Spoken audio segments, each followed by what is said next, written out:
PMC കരാർ മരവിപ്പിക്കാനുള്ള തീരുമാനം കേരളം കേന്ദ്രത്തെ രേഖാമൂലം ഉടൻ അറിയിക്കും. പദ്ധതി പുനഃപരിശോധിക്കാൻ മന്ത്രിസഭ തീരുമാനിച്ച 7-അംഗ ഉപസമിതിയുടെ ആദ്യ യോഗം ഉടനുണ്ടാകും.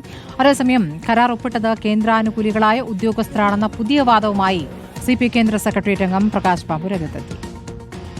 കരാർ തൽക്കാലം റദ്ദാക്കാനുള്ള തീരുമാനം രാഷ്ട്രീയ വിജയമായി കാണുമ്പോഴും ധാരണാപത്രത്തിൽ നിന്ന് സർക്കാരിന് പൂർണ്ണമായും പിന്മാറാൻ കഴിയുമോ എന്ന ആശങ്ക CPIക്കുണ്ട്.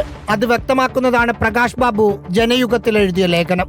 PMശ്രീയിൽ സർക്കാർ ഒപ്പിട്ട കരാർ റദ്ദാക്കാൻ കേന്ദ്രത്തിന് മാത്രമേ കഴിയൂ എന്ന് ലേഖനം വിശദീകരിക്കുന്നു.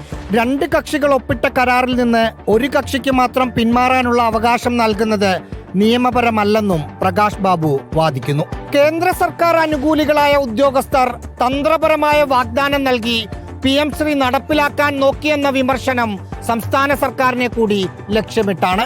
ഇന്നലത്തോടുകൂടി PMശ്രീയുമായി ബന്ധപ്പെട്ടുള്ള എല്ലാ തർക്കങ്ങളും അവസാനിച്ചു. സ്വാഭാവികമാണ് ഒരു മുന്നണിയിൽ ചില വിഷയങ്ങളിൽ തർക്കം ഉണ്ടാകുമെന്ന്. അത് നേതാക്കന്മാർ തമ്മിൽ സംസാരിച്ച് അത് അവസാനിപ്പിക്കുന്ന സ്ഥിതി എത്തിയിട്ടുണ്ട്. പ്രശ്നത്തിന് കൂടുതൽ ദൃഢമായിട്ടുള്ള പരിഹാരം കാണുന്നതിന് വേണ്ടിയുള്ള പോംവഴി തേടിയിട്ടുണ്ട്. അതേസമയം കേരളം പദ്ധതി മരവിപ്പിച്ചതായി അറിയില്ലെന്നാണ് കേന്ദ്ര വിദ്യാഭ്യാസ മന്ത്രാലയത്തിന്റെ നിലപാട്. രേഖാമൂലം അറിയിപ്പ് ലഭിച്ചതിനു ശേഷം കേന്ദ്ര നിലപാട് അറിയിക്കാമെന്ന് മന്ത്രാലയം റിപ്പോർട്ടറിനോട് വ്യക്തമാക്കി. റാഹീസ് റഷീദ്, റിപ്പോർട്ടർ, തിരുവനന്തപുരം.